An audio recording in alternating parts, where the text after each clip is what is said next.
talent is not this wonderful, esoteric, elusive, God-like feature that only the special among us will ever taste. You know, it's something that truly exists in all of us. It's very simple. This is what I believe, and I'm willing to die for it. Yeah. Period. It's that simple. I know who I am, and I know what I believe. I know who I am, I know what I believe. That's all I need to know. And that's all I need to know. So from there, you do what you need to do. Yeah. You know, and I think what happens is we make this situation more complex than it has to be. Because we're looking for complexity. There's got to be something complex to understand. It can't be that easy. No. We didn't grow up with the sense that where we were was where we were going to be. You know, we grew up with the sense that where we were almost didn't matter because we were becoming right. something greater.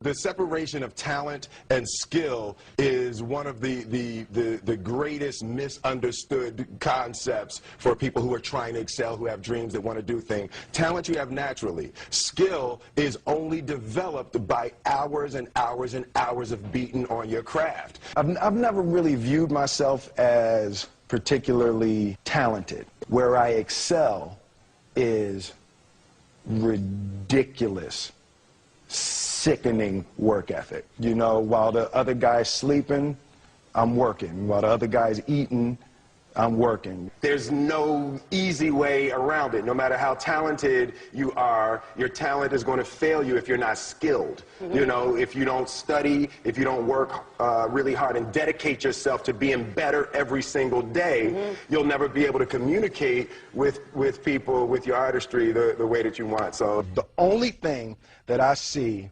that is distinctly different about me is I'm not afraid to die on a treadmill. You might have more talent than me, you might be smarter than me, but if we get on the treadmill together, right, there's two things. You're getting off first, or I'm going to die. It's really that simple. One summer, his dad tore down a brick wall on the front of his business and told 12-year-old Will and his 9-year-old brother to rebuild it, a job they said was impossible. It took them 1.5 years, but they did it. And he said, now don't you ever tell me it's something that you can't do. You don't try to build a wall.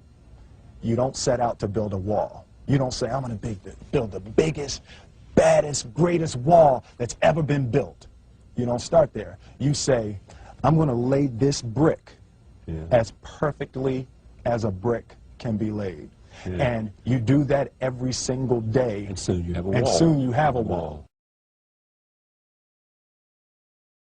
You know, it's an idea that my grandmother always had, that, you know, if you're going to be here, then there's a necessity to make a difference.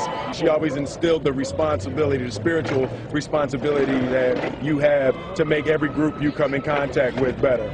I want to do good. Yeah. I want the world to be better because I was here. I want my life, I want my work, my family, I want it to mean something. And it's like, it has, if you are not making someone else's life better, then you're wasting your time.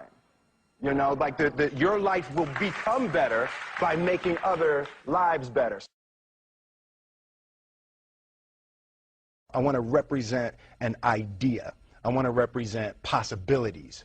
I want to represent the idea that you really can make what you want. One of my favorite books is The Alchemist, Paulo Coelho, and that's just, I just believe that. I believe that I can create whatever I want to create. The first step before anybody else in the world believes it is you have to believe it. There's no reason to have a plan B because it distracts from plan A. I think that there's a certain delusional quality that all successful people have to have. You have to believe that something different than what has happened for the last 50 million years of history. You have to believe that something different can happen. Confucius said, he who says he can and he who says he can't are both usually right. Being realistic is the most commonly traveled road to mediocrity. Why would you be realistic? What's the point of being realistic? Just put up a barrier. Yeah, I'm going to do it. It's done. It's already done. The second I decide it's done, it's already done. So now we just got to wait for y'all to see. It's unrealistic to walk in a room and flip a switch and lights come on. That's unrealistic. Fortunately, Edison didn't think so. It's unrealistic to think you're going to bend a piece of metal and fly people over an ocean in that metal. That's unrealistic. But fortunately, the Wright brothers and others didn't believe that. Our thoughts, our feelings, our dreams, our ideas are physical in the universe.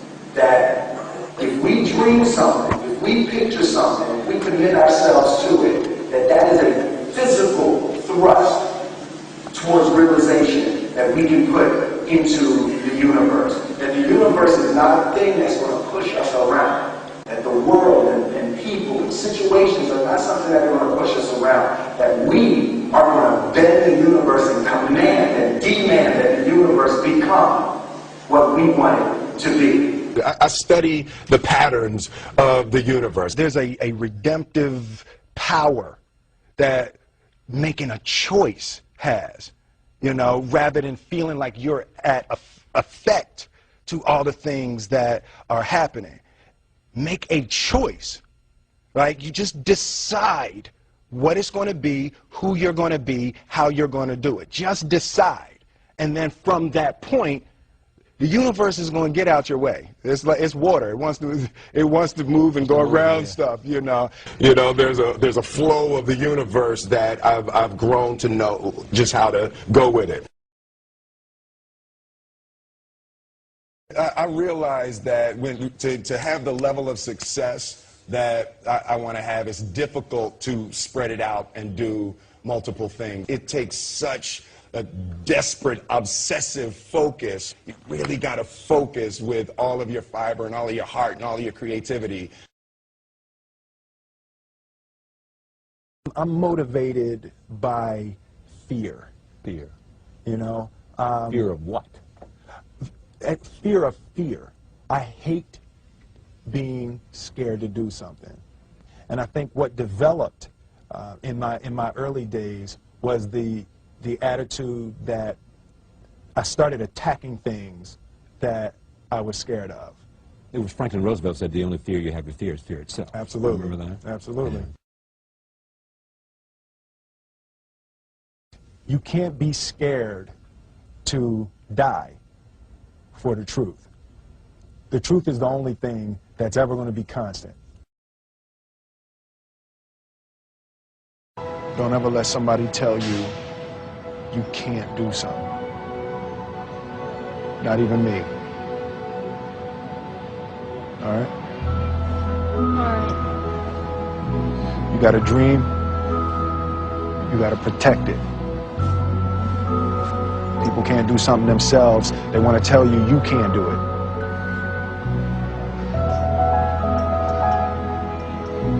You want something, go get it.